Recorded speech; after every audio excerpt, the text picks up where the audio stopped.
So if you struggle with social anxiety, the concept of dating can seem completely overwhelming. So if you watch my other video on using psychology principles to overcome shyness and social anxiety, let's talk a little bit about that within the context of dating. So dating is a little bit of a different situation because you actually go into dating kind of feeling very vulnerable, right? So you're hoping to find your person, someone who you can spend time with. You want to put your best foot forward. So here are a few things that you can do to make the dating situation better when you have social anxiety. Number one, and I did this when I was in college and I was going through my social anxiety phase and trying to get over it, is introduce yourself to and go out with as many people as possible. And I know this seems like, oh my God, I can't even go out with one person. How can I go out with a lot of people? But as we talked about before, the concept of exposure therapy is really powerful. If you put yourself into a situation enough times and horrific things do not happen, your anxiety will drop. So I actually looked for situations that I could put myself into that were dating like, or where I would interact with the opposite sex.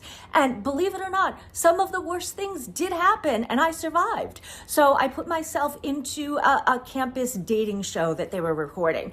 And as I was coming into the camera for the dating show, I fell down the stairs. So I learned how to laugh at these things because they are kind of funny.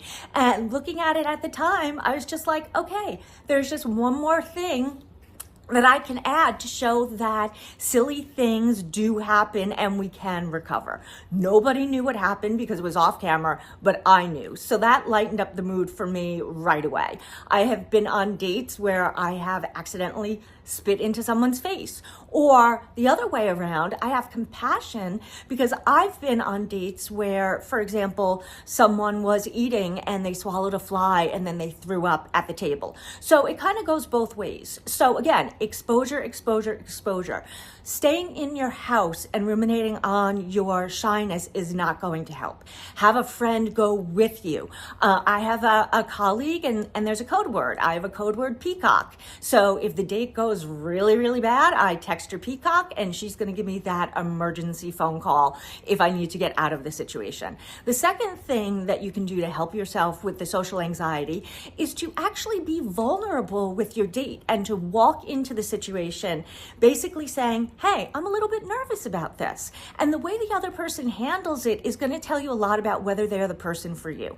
If you are looking for a partner, in all likelihood, you are looking for someone who is going to respond to your vulnerability with some sort of compassion, like, hey, I'm nervous too, or we all get nervous. So if the person does not respond that way, you've X'd them out. You have already ruled them out on your list of potential partners.